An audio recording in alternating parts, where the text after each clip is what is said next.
ஐயோ, ஹோம்ஒர்க் முடிக்கலையே. யார்கிட்டயாவது நோட்டை வாங்கி உடனே ஹோம்ஒர்க்கை செஞ்சிடணும்.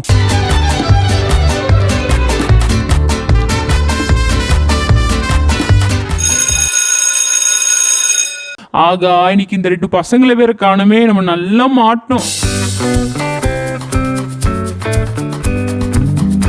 Good morning students. Good morning miss. எல்லாம் ஹோம்ஒர்க் முடிச்சிட்டிங்களா? நோட் எடுங்க. நோட் எடுத்து டேபிளில் வைங்க. நான் வந்து கரெக்ஷன் பண்ணுறேன்.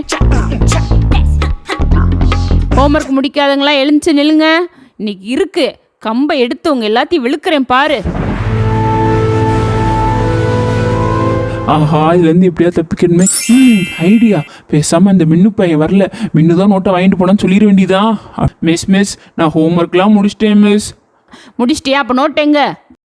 இல்லை மிஸ், நான் ஹோம்ஒர்க் எழுதி முடிச்சோடனே மின்னு பையன் எங்கள் வீட்டுக்கு வந்தா மிஸ். நான் ஹோம்ஒர்க் எழுதிட்டு நாளைக்கு காலைல உன்ட்ட வந்து ஸ்கூலில் தரேன் வாங்கிட்டு போனா மிஸ் நோட்டை என்கிட்ட. ஆனால் அவன் ஆப்சென்ட் மிஸ். அப்படியா?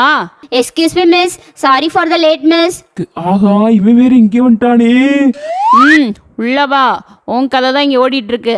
எங்க ஹோம்ஒர்க் நோட்டை எடு. நோட்டு விக்கி கிட்ட இருக்குன்னு சொல்லு. மிஸ் சொல்லு, நீ என்ன சொல்ற? இல்லை மிஸ், நான் ஹோம்ஒர்க்லாம் முடிச்சிட்டேன் மிஸ். ஆனால் நோட்டு விக்கி கிட்ட இருக்கு மிஸ். அவன் என் நோட்டை வாங்கிட்டு போயிட்டான் மிஸ். அப்படியா? அப்போ ஜீவி நோட்டு எங்க? ஆஹா, இதை மறந்துட்டோமே. இல்லை மிஸ், ஒரு நோட்டை பார்த்தா எனக்கு சரியா தெரியாது.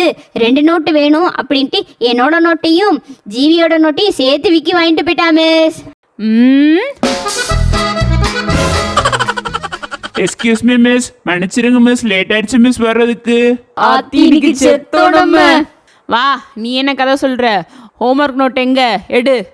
மிஸ், ஹோம்ஒர்க் நோட்டு நான் வீட்டில் வச்சுட்டேன் மிஸ். வீட்டில் வச்சுட்டு வந்துட்டியா? யார் நோட்லாம் நான் வீட்டில் வச்சுட்டு வந்த? இல்லை மிஸ், என் நோட்டு, ஜீவி நோட்டு, மின்னு நோட்டு, 3 பேர் நோட்டு தான் மிஸ். அப்படியா? கதை ரொம்ப நல்லா இருந்துச்சு. 3 பேர் நல்லா கதை சொன்னீங்க. இப்போ கிளைமேக்ஸ் நான் சொல்லவா? சொல்லுங்க மிஸ். இந்த இருக்கு கிளைமேக்ஸ். எடு அந்த குச்சியை.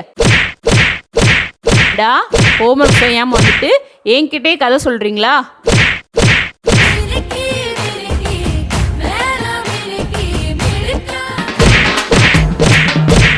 மஜாவாய் நிக்கிறிய பஞ்சு மிட்டாயா? ஆமா